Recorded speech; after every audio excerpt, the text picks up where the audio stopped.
Bulchiinsi magaalaa Adaamaa waancaa nageenyaa hidha haaromsa guddicha Itoophiyaa simachuun bulchiinsa magaalaa Shaashamanneef dabarse. Walharkaa fuudhiinsa waancichaa irratti hooggansa magaalaa Adaamaa dabalatee keessummoonni magaalaa Shaashamannee irraa dhufan argamaniiti jiru. Ajajaa qajeelcha olaanaa poolisii magaalaa Adaamaa fi gargaaraan koomishinar Shawwaayee Dachaasaa sababa hidha haaromsa guddichaatiin Itoophiyaan qormaatilee alaaf keessaa hedduu dabarsitee jedhan. Waancaa mallattoo nageenyaaf tokkummaa moggaafame kana walharkaa fuudhuu qofa osoo hin ta'in jala bultii eebba hidha haaromsaa guddicha Itoophiyaa itti qophaa'uu fi yeroo jala qophoofnee jala bulaa jiru ta'uu isaati.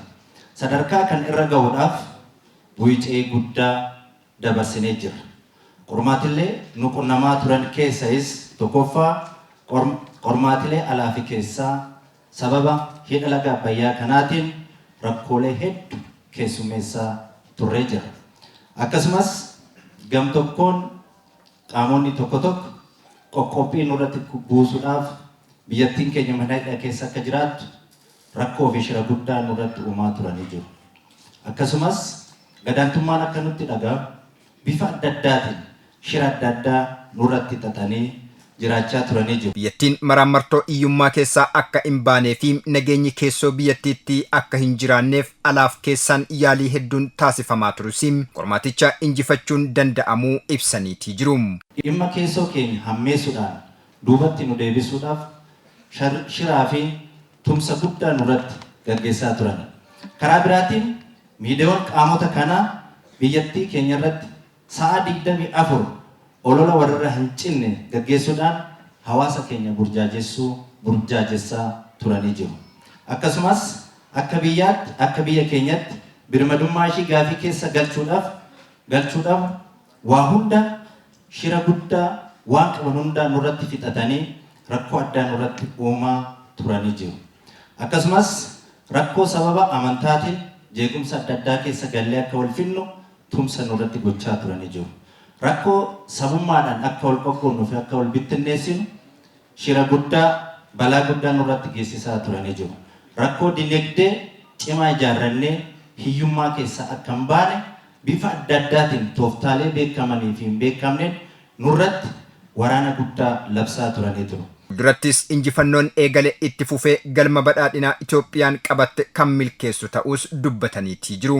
Kantiibaa itti aanaa fi hoogganaan kilaastara diinagdee magaalaa Adaamaa obbo Maatiyos Sabbooqaa hidhi haaromsaa guddichi Itoophiyaa mallattoo birmadummaa biyyattii ta'uu irra darbee hiikoo siyaas diinagdee guddaa qabaa jedhan. Hidhi haaromsaa guddaa Itoophiyaa hiikoo gurguddaadha kan inni qabu.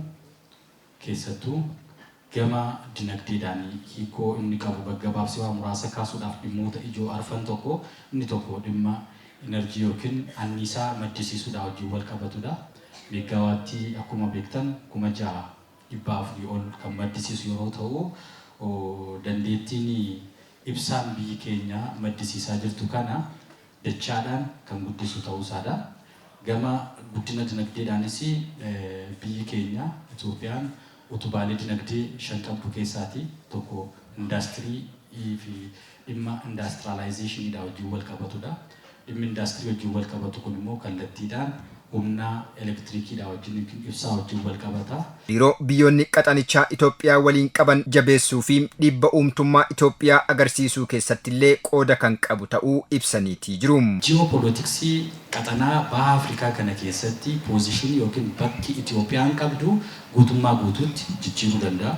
Humna sanaa nu guddisuu danda'a. Humna sanaa horachuu dandeenya waan ta'eef Itoophiyaan biyya influensii guddaa uumuu dandeessu dhageettii qabdu fudhatamummaa ishii kan dabalu waan ta'eef gama siyaasaatiin hiikoo guddaa qabaa akka qaxanaa baha Afrikaattis deemee akka Afrikaattis hiikoo guddaa qabaataa jechuudha. Dippiloomaasiitiin hidhi haaromsi guddichi addatti Sudaaniif addatti biyya Misraa yookiin Ijiptiidhaaf hiikoo guddaan qabaataa jechuudha. Qaamolee nageenyaa fi lammiilee biyyattii kutannoodhaan hidhichaa har'aan ga'anis galateeffachuun walharkaa fuudhiinsi taasifameeti jira.